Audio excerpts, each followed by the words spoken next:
বললাম আমারে বিয়ে করবি? ঠেকা পড়ে নাই দাদি, আমার অনেক আর্মি আছে, আপনার আমার দরকার নাই। এইরকম অপমান।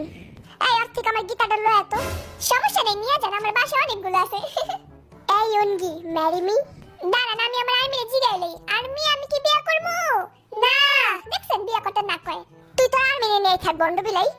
এই চিকনা, আমাকে বিয়ে করবা? সবাই তো আপনি রিজেক্ট করলো, আমি আপনি একটা জিনিস দেই, দাঁড়ান।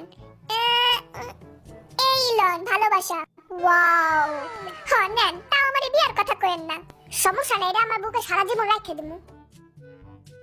এই জাঙ্গা, আমারে বিয়ে করবি? যেহেতু প্রথমে আমারে জাঙ্গাকে অপমান করলেন, আমি আপনারে বিয়ে করতে পারবো না। I am sorry. এটা কি করলি? বুঝে শুনলে কইছস তো? হ্যাঁ, আবার কইলাম। হ্যাঁ, ঠিক না, মানে নজরে থাকবে কই দিলাম। সমস্যা নাই, আমাকে বিয়ে করবা? আমার কিছু বলার আছে।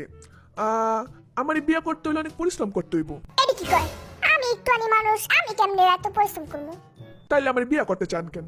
আমি বুঝি না তুই এই কথা কবি। তাইলে দাদি আপনি আপনার রাস্তা দেখেন। তোর কথা তো আমি রাস্তা দেখবো না, আমি এমনিও তোর কাছে থাকবো না। আচ্ছা শোনো, তোমাকে একটা কথা বলি। কি হয়েছে, তোর সমস্যাটা কি? না, কোনো সমস্যাই নাই। আসলে আমি আপনার বিয়ে করতে চাই, কিন্তু আমার লম্বা বউ পছন্দ। আমি কমপ্লেন খাইয়া লম্বা আমু, তাও তুই আমার বিয়ে কর। আপনি বিষয়টা বুঝতেছেন না, সবাই আমার খাটো কয়, আমার লম্বা বউ লাগবে, বুঝেন না কেন? আমি তো তোর কথা দিছি, আমি কমপ্লেন খাই লম্বা আমু, তাও আমার বিয়ে করতে চাইতে